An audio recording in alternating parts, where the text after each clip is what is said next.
morning, everyone. Today's call topic is sales versus service. Today in the dealership world, we have many challenges such as customer satisfaction, retention, and profitability. One thing I find very interesting is many of the challenges that the dealership faces are self-imposed. Today we're going to look at some of the challenges in areas of opportunity for growth between the sales and the service department. And the first topic I want to hit on this is used cars. And everybody has different plans with used cars. Generally, the used car department manager a lot of times won't even make repair on the recommendations that come from service because they believe that will improve the gross profit margin on a car and increase the bonuses on the vehicles that they sell. The other factor that I've heard is that if I repair the vehicle and it has to go to auction, at that point in time, I'm going to lose the investment I put into the vehicle to repair it. And what happens a lot of times when a vehicle is sold that they've had that attitude on, then they run back to the service manager or service department and they're yelling and screaming, "Oh my goodness, I need this done and that done. Got to be by 3 o'clock. It's a sold unit." What about the commitment that the service department made to about 50 other people to have their cars done?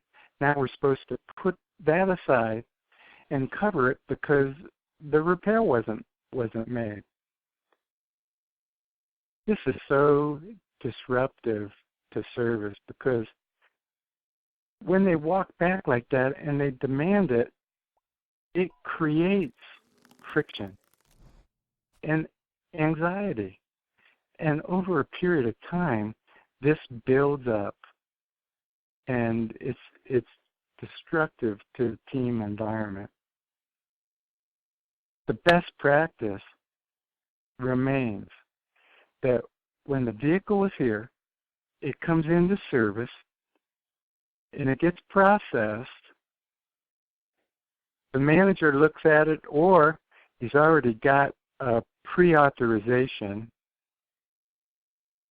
For example, if it's a 4-year-old vehicle, you've got $800 to burn on it to make it stand tall. And the attitude of the used car department manager or whoever's making that decision has to understand that when the vast majority of people get into a used car and they want to demo it to own it, they're not going to come back and say, "My gosh, if you fix the brakes, put new tires on it because the tires are shot, align it up and do these things, I'll buy that from you." Generally, they come back, hand the keys over to a salesperson and inform them that, "Hey, look, I'm going to keep looking. This has got a lot of problems on this vehicle, and I just don't want to be involved in it." The truth is, when the vehicle stands tall and they go for a ride and you got a nice brand new set of tires or all of the needs of that vehicle repaired, man, they're happy. They love that. And it sells more cars. And anytime a used car department manager comes back and they want to make that an issue and they want to make it a point that this vehicle has had this work done on it, we are proud to present that to our customers. We go into the value added of that. We understand that if it goes to auction, there might be an issue in collecting. I still believe if you let people know, throw a copy of the repair order on the dash, tape it to the glass as it's coming through. If a dealer can see that they're looking to buy a vehicle and it's had all that inspection work done and it's current and up to date, I still believe it's going to bring some value in the mind at that auction. Now, is it going to get it all back? No. But the main intent when we go over a car, a used vehicle, and we put it on the lot isn't take it to the auction. The main intent is to sell the vehicle to a client and that vehicle is safe. The primary maintenance is done. And let me tell you, when the used car department doesn't want to stand tall on the used car vehicle and they decline a lot of repairs, then that comes into the dealership and they're so happy they bought the new car there, and then the service department comes up and goes, hey, here's our recommendations for this vehicle, and they freak. You're telling me I need to spend $600 in maintenance? And I had just bought this car 30 days ago? That's absurd. And are they going to be happy, angry? Are they going to be satisfied, content? Are they going to send family and friends in to get that same treatment? I can't tell you how many times I've heard this from service managers. We can't go over a car and put out every time, every car, what the needs of that vehicle are if they bought it here in the last 6 months. And I said, what? You can't inform and educate the customer on what their need is when they bought the vehicle here recently? Yeah, because the used car department doesn't want them to know what they declined to do to the vehicle before it was sold to them. Now, that goes way beyond what they're not telling the customer, because you think that's easy to identify when someone bought it? So what happens is people take the path of least resistance. They stop bringing the items up. They stop recommending the items because then they know, hey, we're going to make everybody happy. We're just not going to bring anything up. Maybe they just bought it here. Maybe they'd be upset. The slippery slope downhill. The flip side of this concern is that the service department puts the used vehicle inventory off as they care for customers. They put all the used cars to the side, don't even bring them in for service. So then the used car manager goes, hey, I've got 20 cars that haven't been in for 3 weeks. What's the deal? I've got customers. I've got this. I've got that. They don't care what the concerns are, and we create friction. We can't have that and be stable. We can't have that and be totally focused in on what the customer concerns are. And don't forget, regardless of the brand, there are so many safety recalls. Part of this used vehicle inspection, regardless of the brand, it might be a Chevrolet, General Motors, and it's in a Ford store. We had better be doing some homework on, are there any safety campaigns on this vehicle right now? Are there any issues we should run this down to the Chevy store for and get resolved so we're selling our customers a safe vehicle? And the sales staff could use that as a touch too. We check all our inventory for safety campaigns and make sure that the vehicle is current and up to date with the best safety we can provide to our customers.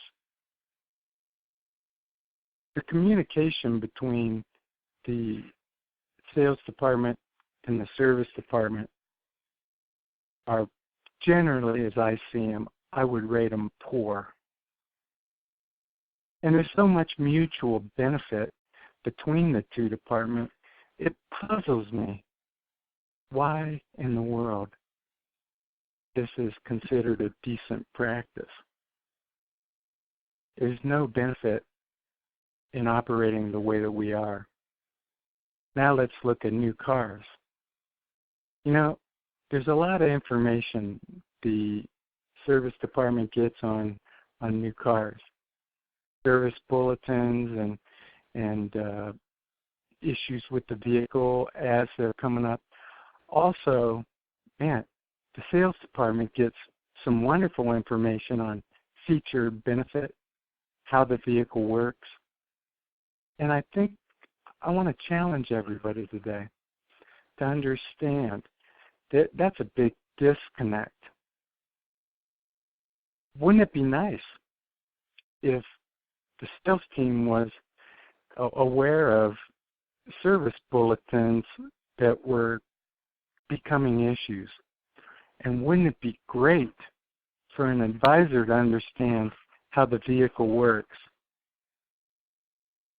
So many times I see that in the new car delivery, the customer, it doesn't have, and the salesperson doesn't take the time. The customer wants to get on the road with their new car. They want to be driving down that shiny new vehicle. They're excited. They don't pay that much attention to what features and benefits the new car has. So many times they get the car, they say, gosh, this is going on with my car. They bring it into the service department, and the service guy goes, oh my goodness, let me write a repair order and we'll fix that. And it's the way the vehicle was designed to work. Then that repair order, you can imagine that customer gets a no problem found, and then now they think their car is broken, and it was because they don't understand how it operates. This has got to change. The sales staff is very well trained generally on how the vehicles function. The service advisors are very well trained on and have a lot of information available when it comes down to bulletins and issues with the vehicle. We need to blend this together. We need to educate both the sales side and the service side what's going on with the car. Could you imagine if once a week the two teams got together and shared information on a particular make and model so everyone could become on the same page? Also, a program like that would develop the team that we desire to have. We don't want this friction. It reduces everybody's quality of life. Time to work together. Remove the obstacles between the two departments. The dealerships that instill good communication, cooperation, and understanding will take their dealership to a whole new level by removing destructive habits and installing new processes. I'm busy the next few weeks putting together a program that will help dealerships enact exactly what I'm talking about here. It is time for a change, and that will be published in Service Drive Today magazine in their July edition. It's time to put what happened in the past behind us. It's time to remove these blisters and irritations that have occurred over years of doing it wrong. And don't forget, everybody, the main focus, the priority in all of this, what is best for our customer. Thanks for your time. Hope everyone has a great day, and I'll talk to you next week. Bye for now. Technician comes up, and picture this, we've all seen it. Technician comes up to the parts counter. If that technician is told, I do not have your part, let's go through the process then of what goes down that line. The technician immediately might go, well, when can we get it? Well, I can have that, I'll track it down and we'll have that for you in 3 hours. So what's he do? Goes back to the bay. He has 3 more cars to pull in before he goes to lunch, right? So puts it back together. He re-puts everything back together. If it's brake pads he's waiting on, then he'll put the wheels back on, drop it down, pull it out. Who pays him for that? Isn't that more of the time loss that we're talking about? So then the vehicle goes out, puts it somewhere, comes back into the shop, and then the parts are here. Then he disassembles it again, puts it back together. I've actually done a lot of homework on this, and I've calculated, and this is conservative. I'm very conservative with this. 15-minute lost production time per incident is an average. And I've had people say that's low. Maybe if I redid this, it might be as high as 20 minutes an item. And a typical small dealership will have 200 of these experiences a month. Now, it doesn't take much calculation to go, OMG, is this a huge